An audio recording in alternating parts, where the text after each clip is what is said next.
2025년 4월 4일 대한민국 역사에 또 오래오래 우리가 기억할 수밖에 없는 그런 역사적인 날로 남게 되었습니다. 헌법재판소의 대통령 파면 결정을 들으면서 대한민국 국민들 가운데 아마 극명한 대조를 이루는 반응들을 보였다는 생각을 갖습니다. 한편에서는 좋아하고 기뻐하는 사람이 있는가 하면 한편에서는 눈물을 흘리며 애석하게 생각하는 사람들, 아마 어쩌면 우리 예배당 안에도 그 두 부류의 사람들이 함께 있는지 모르겠습니다. 그러나 여러분, 그 누구도 다 대한민국 사람입니다. 아멘 해도 괜찮아요? 아멘? 네. 다음에 몇 가지를 우리가 꼭 기억하셨으면 좋겠습니다. 첫째, 하나님의 절대 주권을 인정하십시오. 둘째, 성경적 가치와 세계관으로 분별하고 행동하십시오. 내 감정, 내 마음, 내 생각, 내 뜻대로 되지 않았다고 그게 그렇게 좌절하거나 또 내 생각대로 되었다고 그렇게 흥분하고 기뻐해야 할 일이 결코 아니라는 사실입니다. 셋째, 하나님의 말씀만 절대 기준으로 삼으십시오. 네 번째, 내 생각과 감정을 내려놓고 하나님의 사랑과 공의로 판단해야 합니다. 그래서 도저히 나는 용서할 수 없지만 하나님이 용서하신 것을 용서하고, 나는 괜찮다고 생각하지만 하나님이 안 된다고 말하는 것은 공의롭게 생각할 수 있는 정확한 분별력을 가져야 될 줄로 믿습니다. 다섯 번째, 하나님의 영광과 영혼 구원에 초점을 두십시오. 여섯 번째, 교회, 그리스도인들은 정치, 경제, 사회, 문화, 예술, 교육, 군사, 스포츠 등 모든 영역에 대한 하나님의 절대 주권을 믿고 신뢰하는 공동체로서의 정체성을 잃지 말아야 합니다.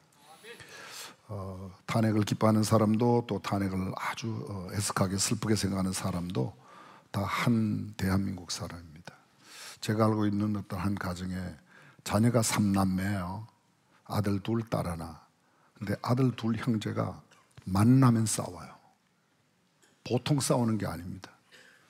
동생의 소원은 언제나 물어보면 형이 없어지는 거래요. 형이 죽었으면 좋겠대요. 형이 정말 없었으면 좋겠대요. 누가 언제 물어봐도 항상 대답은 동일해요. 아주 불변하게 아주 그렇게 굳센 마음을 갖고 있어요. 그런데 그 형과 함께 동생이 학교에 가서 형이 누구에게 조금 해당하는 모습을 보면 동생이 어느새 가서 나이 덩치 상관없이 그냥 갖다 날리는 겁니다. 그게 뭐야? 그게 가족이에요. 그게 가족이에요. 서로 막 미워하고 물고 뜯고 없어졌으면 좋겠다고 생각하는 생각, 저한테도 노골적으로 표현하는 분들이 우리 교회 성도들도 꽤 많아요. 근데 여러분, 이분도 그분도 저분도 또 다른 분도 다 대한민국 국민임을 꼭 기억하십시오. 가족은 서로 이해하고 용서하는 관계입니다. 단 한 가지 제가 말씀드리는 건, 성경적 기준에서 벗어나면 그건 아니라고 단호히 선을 그을 수 있어야 돼요. 그것이 우리가 가져야 할 마지막 일곱 번째, 언제나 어디서나 무슨 일을 하든지 반드시 먼저 물어야 하는 네 가지 물음. 첫 번째 물음이 이것입니다. 이것은 정말 유익하고 덕을 세우는 일인가? 두 번째, 이것이 남에게 피해를 주는 일은 아닌가? 이 일을 하면 남들에게 혹시 손해를 끼치고 폐를 끼치는 일이 아닌가? 세 번째, 이 일을 하면 하나님께 영광이 되는가? 마지막 네 번째, 영혼 구원과 영적 성숙을 가져오는 일인가를 묻고 하면 좋겠습니다. 이런 기준 외에 다른 기준, 세속적인 기준으로 안 했으면 좋겠습니다. 4월 5일, 어제이죠? 140년 전 어제 4월 5일입니다. 그랜트 언더우드와 헨리 아펜셀러 두 분의 선교사가 제물포, 지금은 인천 중구라고 되어 있지만 당시에 제물포항에 처음 복음을 들고 찾아왔습니다. 물론 1년 전 1884년 9월 20일 날 알렌 선교사가 미 북장로교회 의료 선교사인 알렌 선교사가 제물포에 들어와서 신촌에 들어와 지금은 세브란스가 됐지만 광해원을 세우고 의료 선교 활동을 했습니다. 순수 복음을 들고 찾아온 선교사는 그 이듬해인 언더우드 아펜셀러 1885년 4월 5일 그날이 부활주일 정확하게 오후 3시, 인천은 조수 간만의 차이가 심해서 오후 3시에 밀물대 그물을 타고 들어왔습니다. 여러분이 아시는 이 언더우드는 1859년 7월생입니다. 만 25살 나이에, 헨리 아펜젤러는 1858년 2월 6일생으로 그보다 나이가 하나 많습니다. 근데 언더우드는 결혼하여 아내와 함께 왔고 아펜젤러는 혼자 들어왔습니다.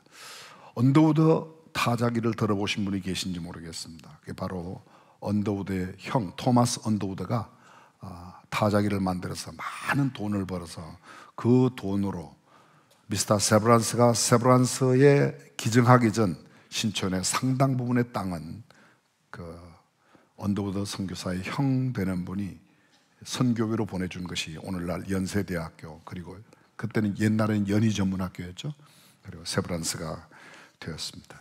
한편 침례교 선교사는 이보다 조금 늦은 1889년 멜콤 패닉 평신도 선교사로, 카나다 사람인데 한국에 들어서 복음을 전했고, 그는 그 이후 다시 본국으로 가서 목사 안수를 받고 선교사로 정식 다시 와서 한국에서 그의 일생을 살았습니다. 물론 마지막 삶은 본국으로 돌아갔습니다만 헨리 아펜젤러와 언더우드 이분들은 한국에서 모두 삶을 마감했습니다.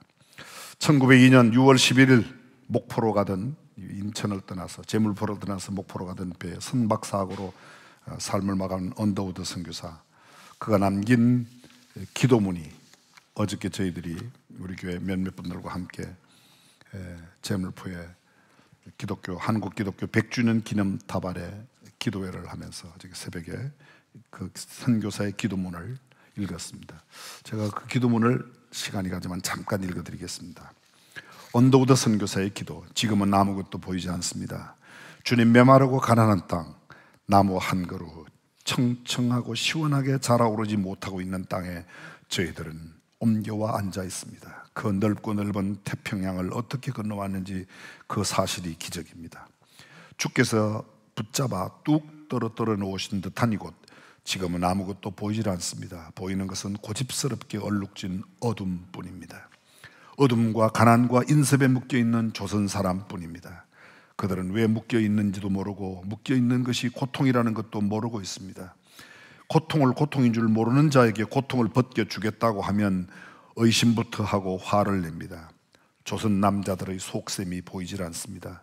이 나라 조정의 내심도 보이질 않습니다. 장옷을 쓰고 다니거나 가마를 타고 다니는 여자들을 영영 볼 기회가 없으면 어찌하나 하는 생각도 듭니다. 조선의 마음이 보이질 않습니다. 그리고 저희가 하게 될 일이 어떤 것인지, 그 일이 어떻게 나타나게 될는지 조금도 보이지 않습니다. 그러나 주님, 순종하겠습니다. 겸손하게 순종할 때 주님께서 일을 시작하시고 그 하시는 일을 우리들의 영적인 눈이 볼 수 있을 날이 있을 것을 믿을 뿐입니다. 믿음은 바라는 것들의 실상이요 보지 못하는 것들의 증거니 라고 하신 말씀을 따라 저의 믿음의 앞날의 조선을 볼 수 있게 될 것을 믿습니다. 지금은 우리가 황무지 위에 맨손으로 서 있는 것 같사오나, 지금은 우리가 서양 귀신 양귀자라고 손가락질을 받고 있사오나, 저들이 우리의 영혼과 하나인 것을 깨닫고 하늘나라의 한 백성 한 자녀임을 알고 눈물로 기뻐할 날이 있음을 믿습니다. 지금 예배를 드릴 예배당도 없고 가르칠 장소도 없고 학교도 없고 그저 경계와 의심과 멸시와 박대만이 가득한 곳이지만 이곳이 머지않아 은총의 땅이 되리라는 것을 믿습니다. 주여, 오직 제 믿음을 붙잡아 주옵소서. 언더우드의 이 기도와 함께 작년에 발견된 언더우드의 일기장이 미국 그가 다녔던 학교에서 도서관에서 발견됐는데 불과 수년이 지나지 않아서 이제는 보입니다라는 편지 내용이 조선 땅에 복음의 빛이 들어와서 그리고 지금 여러분이 잘 아시는 대로 대한민국은 전 세계 인구 대비 선교사를 가장 많이 파송한 나라가 되었습니다. 할렐루야. 하나님께 정말 영광을 올려드립니다. 한때는 2만 8천여 명, 전 세계 190여 개 나라에 선교사가 나가 있었는데 코로나로 또 일부 국가에서는 선교사를 추방하는 일들로 인해서 지금은 약 2만 2천 명으로 줄어들었지만 역시 선교사 파송, 가장 많은 선교사 수를 파송한 나라는 미국입니다. 그러나 인구 대비 따지면 대한민국 전 세계 1위의 복음 나누는 나라가 되었던 거죠. 선교 역사를 되새기면서 선교의 사명을 다짐하는 그런 계기가 되었으면 좋겠습니다. 세상의 희망도 천국의 소망도 없던 어둠의 땅 인습과 아주 고루한 사고로 점철되어 있던 이 조선 땅에 하나님의 말씀이 복음이 들어오므로 오늘 한국 교회가 이렇게 6만여 교회가 되고 1,000만을 헤아리는 성도가 된 것은 전적인 하나님의 큰 복인 줄로 믿습니다. 오늘 4월 6일이죠. 오늘은 한국교회가 한국교회 총연합회 중심으로 영남 지역 산불 피해 지역을 위한 기도를 드리는 날로 정하고 하나님께 예배하는 주일로 정했습니다. 지난 3월 말에 있었던 그 화재로 여의도 면적의 156배가 되는 45,157헥타르가 잿더미로 변했습니다. 30명이 사망하였고 78명의 부상, 어쩌면 아직도 사망자가 더 늘어날 가능성도 있습니다. 그 중에는 공무원도 소방관도 있습니다. 교회가 완전히 전소된 교회가 7개, 또 다시 사용하지 못할 만큼 무너진 그리고 쓸 수 없는 교회가 19곳, 모두 26개의 교회가 더 이상 사용하기 어려워졌습니다. 의성, 산청, 안동, 영양, 청송, 울주, 영덕, 하동 대부분의 영남 지역과 일부 호남 지역에 산불 피해가 있었습니다. 화재 재난 지역, 이 지역에 대한 애정을 갖는 것은 대한민국 사람으로서, 아니 한 걸음 더 성숙한 그리스도인으로서 우리가 꼭 해야 될 일이라고 믿습니다. 조금 전 교회 소식 시간에 여러분들에게 말씀드렸지만 작은 노란 봉투 안에 우리 교회 행사 조금 줄이고 우리가 조금만 절약해서, 아니 내가 조금 힘들더라도 함께 나누면 어려움에 처한 사람들이 희망을 갖게 될 줄로 믿습니다. 우리가 매일 성경 읽고 또 매일 감사하고 감사 일기를 쓰는 일 계속하면서 이런 일을 실천한다면 하나님께서도 매우 기뻐하실 줄로 믿습니다. 자, 이런 이야기를 다 할 수는 없죠. 여러분, 성경의 히브리서 11장을 사람들이 일컬어서 믿음장이라고 말합니다. 믿음의 영웅, 믿음의 위인, 믿음의 거장들, 믿음의 모본이요 교본이 되는 신앙인들의 삶을 보여주는 책이 바로 이 히브리서 11장입니다. 대표적으로 몇 절을 소개하면 7절은 이런 말씀이 있습니다. 믿음으로 노아는 아직 보지 못하는 일에 경고하심을 받아 경외함으로 방주를 예비하여 그 집을 구원하였으니 이로 말미암아 세상을 정죄하고 믿음을 좇는 의의 후사가 되었느니라. 한마디로 정리하면 믿음으로 노아는 구원의 은혜를, 구원의 복을 받았다는 말이고 의의 후사가 되었다고 말합니다. 8절, 믿음으로 아브라함은 부르심을 받았을 때 순종하여 장래의 기업으로 받을 땅에 나갔지만 나갈 바를 알지 못하고, 갈 바를 알지 못하고 나갔다. 기업으로 받을 땅을 얻게 되었다는 거죠. 정리하면 믿음으로 아브라함은 기업을 받았어요. 우리가 좋아하는 용어, 복을 받았다는 겁니다. 11절, 믿음으로 사라 자신도 나이 늙어 단산하였으나 잉태하는 힘을 얻었으니. 무슨 말이에요? 믿음으로 살아도 아이를 못 낳는다 하다가 아이를 낳는 복을 받았다는 겁니다. 뿐만 아니라 하늘의 흐다한 별과 바다의 무수한 모래와 같이 많이 생육하게 된 이른바 큰 복을 받게 되었다. 다시 정리하면 믿음으로 복 받았다는 이야기입니다. 20절, 믿음으로 이삭은 장차 오는 일에 대하여 야곱과 에서에게 축복하였으며, 이삭은 185세를 살았습니다. 185년의 그의 삶을 딱 한 줄로 히브리서 기자가 줄일 때 그는 자녀들을 축복했다, 이 한 줄을. 그 다음 구절입니다. 21절. 믿음으로 야곱은 죽을 때 요셉과 각 아들에게 축복하고. 야곱은 147년을 살았습니다. 130세에 아들이 있는 요셉이 총리로 있는 애굽 땅에 내려갑니다. 그런데 그 야곱이 전생에 147년 딱 한 줄로 줄인 히브리서 기자의 줄임은 아들에게 경배하고 마지막 지팡이를 짚고 하나님을 경배했다. 다시 말하면 자녀를 축복하고 하나님을 경배하는 것으로 그의 삶을 정리됩니다. 23절. 믿음으로 모세가 났을 때 그 부모가 아름다운 아이임을 보고 석 달 동안 숨겨 임금의 명령을 무소 아니었으며, 아므람과 이 모세의 어머니 요게벳이 어떤 믿음의 삶을 살았는가를 보여줍니다. 24절. 믿음으로 모세는 장성하여 바로의 공주의 아들이라 칭함을 거절하고 도리어 하나님의 백성과 함께 고난받기를 잠시 죄악의 낙을 누리는 것보다 더 좋아하고 그리스도를 위하여 받는 능력을 애굽의 모든 보화보다 더 큰 재물로 여겼으니 이는 상 주심을 바라봅니다. 다시 말합니다. 믿음으로 모세는 뭐예요? 상 주심을 바라고 살았다는 겁니다. 상 주심을 지금 우리말로 바꾸면 복 받는 삶을 살았다는 거죠. 성경은 철저히 복을 강조합니다. 여러분, 복음이 뭐예요? 굿뉴스. 복음. 복된 소리예요. 복된 소리예요. 사람들이 기독교가 너무 기복적이 되었다고. 너무 기복적인 거 아니고 제가 볼 땐 너무 기복적이 아니어서 문제예요.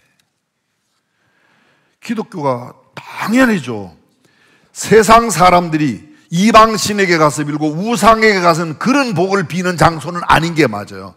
그러나 여러분, 복음이야말로, 성경이야말로 세상이 알지 못하는 신령한 복, 진짜 복, 큰 복, 영원한 복을 받는 복된 비결의 책, 그게 성경책인 줄로 믿습니다.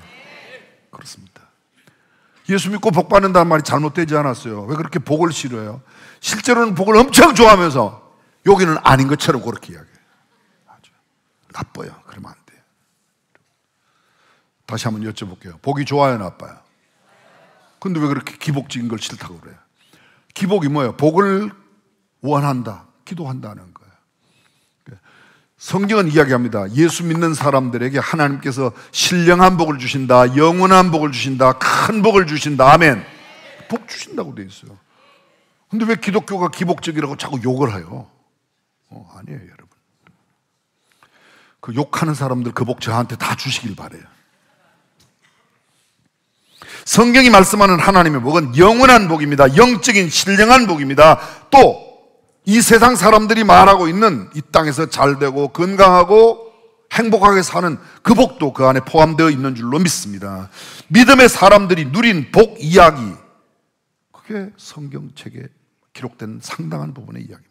세속적 가치의 기준과 다른 거룩한 복, 신령한 복이 무엇인가를 정확하게 그리고 가장 자세하게 알려주고 있는 책이 성경책입니다. 오늘 우리는 특별하고 독특한 하나님의 사람, 어떤 면에서 보면 너무나 우리와 닮은 사람, 인간적인, 아니 너무나 인간적인 사람 야곱이 어떻게 하나님을 만나고 그렇게 복된 하나님의 사람으로서의 삶을 살았는가를 함께 생각해 보고자 합니다. 문자 그대로 야곱은 파란만장한 우여곡절의 생을 살았습니다. 야곱이, 그 이름이 왜 야곱이죠? 야곱의 어머니 리브가가 결혼했습니다. 남편의 이름이 이삭이에요. 40살에 이삭이 40살에 결혼해서 20년 동안 아이가 없다가 20년 만에 리브가의 뱃속에 쌍태아가 잉태가 된 겁니다. 성경은 이렇게 말합니다. 야곱의 이름에 속뜻 그 날때의 모습을 이야기하고 있습니다. 야곱이 태어날 때 형 에서의 발꿈치를 잡고 태어났습니다. 그래서 야곱이라는 말의 뜻이 뭐예요? 발꿈치를 잡다.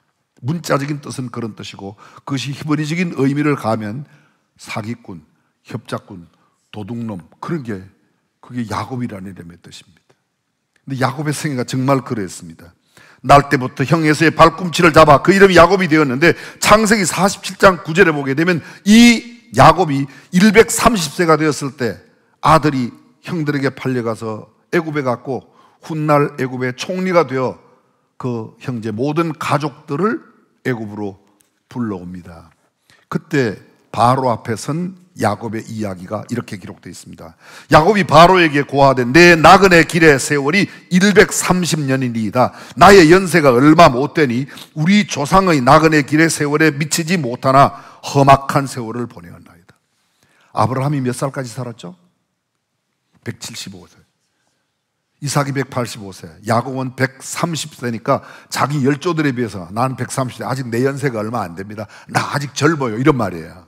그런데 성경 그 다음 뭐라고 말합니까? 보세요. 내 나그네 인생길이 조상의 세월길에 미치지 못하지만 험악한 세월을 살았습니다. 험악한 세월. 야곱의 생애를 잠깐 살피면 정말 험악한 생입니다. 태어날 때부터 형의 발꿈치를 잡고 그렇게 태어났습니다. 먼저 나온 자는 붉고 전신이 가돛 같아서 이름을 에사라 하였고, 후에 나온 아우는 아우는 에서의 발꿈치를 손으로 잡고 나왔기 때문에 이미 이름 그대로 했습니다. 그런데 이 야곱은 종용한 사람이라 장막에 거하고 에서는 사냥꾼인 고로 들사람이 되었습니다.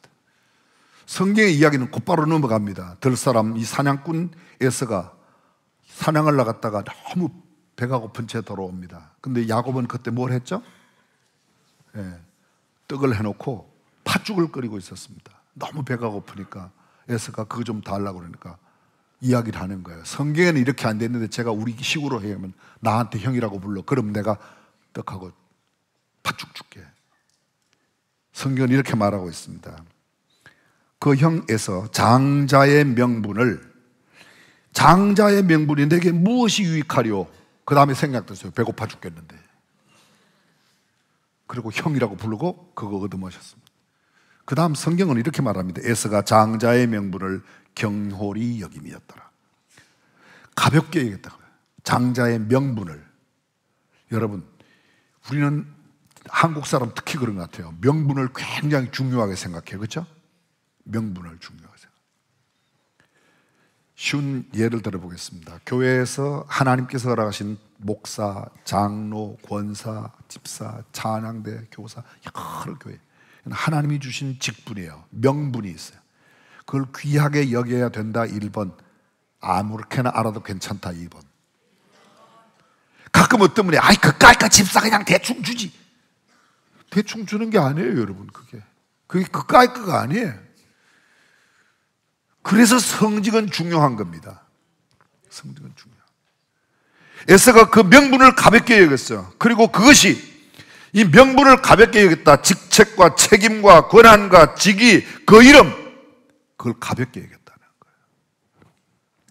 사랑하는 성도 여러분, 저와 여러분은 이름에 걸맞는 삶을 살아가는 성도 되시기를 주님의 이름으로 축복합니다. 그 이후 아버지가 나이가 많아서 아들들 축복한다고 그럴 때 아버지가 큰아들 에서를 불러 이야기하는 것을 엄마 리브가가 들었어요. 그리고 작은 아들 야곱을 불러서 엄마는 야곱을 사랑하니까 너 빨리 축사에 가서 염소떼에 가서 가장 살찐 염소 잡아오라고 그래가지고 아버지의 복을 가로채지 않습니까? 이 긴 이야기는 이미 여러분들이 다 알고 계시니까 생략. 그 다음 나오는 구절이 참, 에서는 이 복을 빼앗겼어요. 장자의 명분을 가볍게 여겼던 그가 실제적인 복 받는데도 그렇게 되었습니다. 이삭이 나이 많이 들어서 능히 분별하지 못하고 야곱에게 축복했습니다. 막 이삭이 야곱에게 축복하기를 마치고 야곱이 나가자마자 에서가 사냥한 고기를 들고 왔는데 너 누구냐? 너 동생이 다 받고 갔다. 그 다음 구절이 정말 우리의 가슴을 후벼팝니다. 에서가 이렇게 말합니다. 내가 내 아우 야곱을 죽이리라. 죽이겠다는 거예요. 네가 내 복을 뺏들어가. 에서 편에서는 그렇지만 야곱 편에서는 뭐예요? 진짜 나쁜 짓 해요. 속이고 사기치고 거짓하고 맨날 이 짓 하는 거예요. 하여간 복 받는 일이라고 그러면 지가 잘 된다고. 요새 말로 하여간 저한테 유익이 되는 일이라면 남이 어떻게든 상관없습니다. 이게 야곱이에요. 꼭 어쩌면 그렇게도 저 같은지 모르겠어요. 그죠? 누구 같다고요? 감사해요. 나 같다고 그랬어요. 여러분, 이 야곱이 이렇게 형이 죽인다는 걸 알고 엄마가 도망을 미치게 하는 겁니다. 야, 너 우리 친정에 가 있어. 너네 외갓집에 좀 가 있어. 그래서 그곳 브엘세바를 떠나서 어디로? 밧단 아람으로 가는 겁니다. 여러분이 그 이야기 너무 가다가 날이 저물었습니다. 길에서 잠을 자는데 잘 곳이 없어요. 돌베개를 하고 잠을 자는데 꿈에 사닥다리가 하늘로 연결되어서, 자, 다 생략입니다. 그 꿈에서 깨어났습니다. 그 꿈에서 만나는 하나님께서 야곱에게 약속한 게 뭐죠? 앞으로 내가 너를 크게 복줄 거야. 내가 너를 큰 민족을 만들 거야. 너는 복의 통로가 될 거다. 그 다음에 내가 너와 함께 하겠다. 그 일어나서 돌베개 했던 그 돌을 세우고 그것에 단을 쌓고, 우리가 하는 야곱이 잠 깨어 일어나 너 돌단을 쌓은 그 본발, 그 하나님 앞에 이 베델에서 하나님을 만납니다. 그리고 외갓집에 갔습니다. 여러분, 이곳 브엘세바에서 밧단 아람까지의 거리가 지금 계산해서 700km가 넘어요. 근데 그걸 걸어서 갔어요. 20년 동안 외갓집에 가서, 외갓집이자 곧바로 가자마자 외사촌 누이 라헬이 너무너무 이쁘고 삼삼해서 연애에 빠지지 않습니까? 그리고 20년 동안 4명의 아내와 그 많은 재물을 얻기까지. 그런데 이 외삼촌 라반, 외삼촌이자 장인이 되었어요. 외삼촌이자 장인이 됐는데 야곱의 재산이 점점 늘어나니까 불러갖고 맨날 바꾸는 거예요. 야, 얼룩얼룩한 거 나면 네가 가져라. 아니야, 하얀 거 나면 네가 가져라. 새까만 거 나면 네가 가져라. 몇 번 바꾸죠? 노임을 무려 10번이나 바꿉니다. 근데 참 신기하게도 라반이 아무리 바꿔도 바꾸는 쪽쪽 야곱은 아주 건강한 놈, 아주 새까맣게 나게 하든지 하얗게 나게 하든지, 얼룩얼룩한 건 내가 가져라. 그럼 또 참다 물가로 데려가서 물풀의 나무와 단풍나무 그 물을 먹여가면서 교미를 시켜서 알록달록한 것만 건강하게 나오게 하고, 비실비실한 거는 전부 하얗게, 그 10번이나 바꾸는데 어떻게 바꿔도 늘 야곱의 재산이 많아지는 겁니다. 성경은 이렇게 말합니다. 라반의 아들들이 자기의 매제이자 아버지의 사위 생질인 이 야곱의 그 눈빛이 전과 같지 않았더라. 돈이 많아지면 주변에 있는 사람들이 다 그래요. 그거는 예나 지금이나 똑같아. 형제 간에도 똑같아. 돈 많아지면 형제가 우애가 더 좋아질까지 안 해. 더 나빠져요. 더 나빠져. 그렇죠? 지금 숨기느라고 말씀을 안 하셔서 그렇지, 그러니까 우리가 다 야곱 닮아서 말을 안 하는 건데 실제는 다 그런 겁니다. 우리 가자, 하나님이. 그래서 하나님 나타나서 야곱을 고향으로 가게 합니다. 고향에 가자니 20년 전 형의 미움을 받아서 형이 죽이려고 할 때 도망갔는데, 근데 가요. 막 가서 딱 떠납니다. 떠나고 사흘 뒤에 장인이자 외삼촌이 아는 거예요. 어디 갔어 이거? 내 딸들 다 어디 갔어? 사위 이놈 어디 갔어? 떠난 걸 알고 아들들을 데리고 일주일 뒤에 가서 만납니다. 근데 만나기 전, 만나서 그냥 안 두려고, 이 괘씸한 놈 내가 어떻게 막 가는데 하나님이 나타나셨어요. 라반에게. 너 야곱에 대해서 선악간에 너 말하지 마라. 그리고 그곳 마하나임이라는, 마하나임의 뜻이 뭐예요? 하나님의 군대라는 뜻이에요. 이게 라반에게 하나님께서 이렇게 나타남과 동시에 야곱에게 하나님이 나타나서 야곱에게 하나님의 군대로 야곱의 모든 가족들과 야곱의 모든 재산들을 돌보고 있는 하나님의 군대를 보게 됩니다. 내가 너를 지켜줄 거야. 너 염려하지 마라. 야곱이 두 번째 만남, 첫 번째는 베델에서 20년 전 외갓집에 도망갈 때, 지금은 20년이 지나 파란만장한 모든 세계를 지나고 다시 고향으로 돌아갈 때 내가 너를 지켜야, 지켜준다고 말하지만 요새 말하면 이거야. 하나님 믿으면, 예수 믿으면 복 받는다 확실하게 얻었는데 가다 보니까 또 걱정이 돼요. 뭐가 있어요? 누가 기다려요? 형 에스가 기다리잖아요. 쉬운 말로 말하면 뒤에서는 장인이 쫓아와서 나 그냥 안 두려고 그러고, 앞에는 형이 기다리고, 근데 하나님의 군대에 딱 맡아. 내가 너를 지킬 거야. 내가 너로 크면 내가 너와 함께 할 거야. 얘기합니다. 그곳에서 그렇게 지나서 갔는데 어디 갔는가 하면 옛날 20년 전에 돌베개 했던 그곳 베델에 왔습니다. 그래서 자기의 외갓집이자 처갓집 밧단 아람은 이방 땅이니까 그 이방신 점치는데 그것을 다 가지고 드라빔 숨겨왔지 않습니까? 어디다가? 안장 밑에다가, 말 안장 밑에, 자기 아내 안장 밑에. 라반이 와서 야, 너 왜 그걸 가져가냐? 내 점치는 걸 왜 가져갔어? 근데 사실은 라헬의 말 안장 밑에 있는데 내려와봐 그랬더니 지금 라헬이 그날이 와서 안 된다고, 못 내려간다고. 그날 아세요? 예, 그날이 왔습니다. 그래서 그 넘겨가잖아요. 근데 하나님이 이미 뭐라고 그랬어요? 건드리지 말라고 그랬단 말이에요. 그곳에서 모든 것을 20년 하나님을 떠난 모든 삶을 완전히 정리하고 그래서 하나님을 또 만납니다. 베델로 올라가자. 우리 어르신 목사님, 김정한 목사님들 베델로 올라가자 말씀인데 그래서 그곳에 다시 하나님을 만나요. 그리고 그곳 이름을 뭐라고 그래요? 엘베델이라고 그래요. 엘베델. 창세기 35장에 나와요.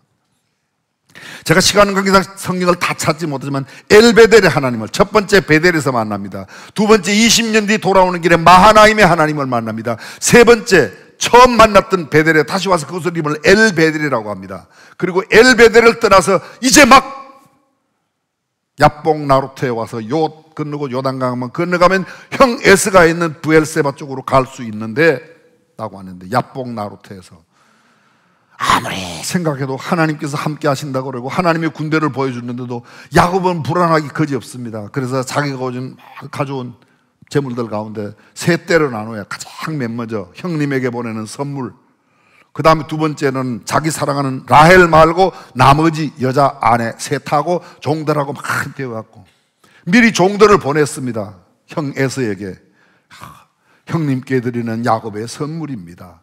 라반이 붙잡아서, 외삼촌이 붙잡아서, 아니 장인이 붙잡아서 내가 그동안 못 왔습니다. 그런데 에서는 그때까지 야곱 이 새끼 만나기만 해봐. 죄송합니다 이 새끼라고 그래서 그건 제가 붙인 거예요. 죽이겠다고. 근데 그렇게 그 야복 나루트에 지나는데 야복 나루트에서 밤에 하나님의 사자를 만나서 씨름을 하는 겁니다. 영어 성경에는 레슬링을 했어요. 레슬을 했어요. 야곱이 그랬습니다. 날이 밝아오니까 이 하나님의 사자가 야, 날 밝아와 나가. 꼭 전설의 고향 같아요 거기가. 근데 야곱은 나를 축복하기 전에는 절대 못 갑니다. 그 천사가 엉덩이를 칩니다. 야곱이 엉덩이, 환도뼈가 탈골이 됐어요. 탈골이 됐어요. 그래도 안 났습니다. 나 축복하기 전에, 나 복 주기 전에는 못 떠납니다. 네 이름이 뭐냐? 야곱입니다. 너 이름 바꿔. 이스라엘로 바꿔. 그때부터 이스라엘 나라, 이스라엘 지파, 이스라엘이 지금까지 오는 겁니다. 그 이스라엘, 하나님과 겨루어 이겼다. 겨루어 이겼다. 무슨 야곱이 하나님을 이깁니까? 이게 하나님과 겨루어 이겼다는 말은 하나님을 정말 이긴 게 아니고 하나님을 무너뜨리고 하나님께 승리했다 그런 말이 아니고 하나님 없이는 못 사는 삶으로 바꿉니다. 그래서 그곳 이름을 뭐라고 그래요? 브니엘이라고 그럽니다. 오늘 설교 제목도 안 나왔어요. 브니엘. 브니엘의 그 이름의 뜻이 뭔가? 브니엘의 그 문자 뜻이 하나님의 얼굴이에요. 야곱이 아까 본문에 내가 하나님의 얼굴을 배웠는데도 죽지 않았구나. 다시 말하면 하나님의 함께 하심을. 지난주 여러분 기억하십니까? 욥이 마지막 고난의 학교를 마치고 졸업식 때 한 연설이 뭐라고 그랬어요? 내가 죽게 대하여 귀로 듣기만 하였사옵더니 이제는 주를 보나이다. 여기 브니엘에서 하나님의 얼굴을 만나요. 얼굴을 만나요. 다리는 절어요. 다리는 접니다. 이제는 장애인이 되었습니다. 그렇지만 나는 비록 내 몸은 장애인이 되어 내 힘으로 할 수 있는 게 지나간 모든 세월 동안에 내 힘으로 살았어요. 내 머리로 살았어요. 내 생각으로, 내 뜻으로 다 살았어요. 그래도 잘 됐어요. 그런데 내 마음속에 지울 수 없는 짐, 그게 해결되는 순간이 바로 이곳 브니엘입니다. 사랑하는 성도들, 전 우리 중앙교회 모든 성도들이 영적인 브니엘을 경험하게 되시기를 주님의 이름으로 축복합니다. 내가 육신적으로는 조금 잃는 게 있을지 모르고 건강이 어떻게 될지 모르고 그렇게 건강하던 20년 동안 그렇게 많은 재물을 모으게 만들었던 그 모든 건강을 이제는 잃어버리고 장애인이 되었지만 야곱은 이제는 자신이 있어요. 내가 자신 있는 게 아니고 누구요? 하나님이 나와 함께 하시니까. 그래서 브니엘의 하나님, 아니 축복의 브니엘을 만든 겁니다. 저는 긴 말씀 드리지 않겠습니다. 오늘 저와 여러분들이 영적인 이 브니엘의 복을 누리며 살아가시는 성도가 되시기를 주님의 이름으로 축복합니다.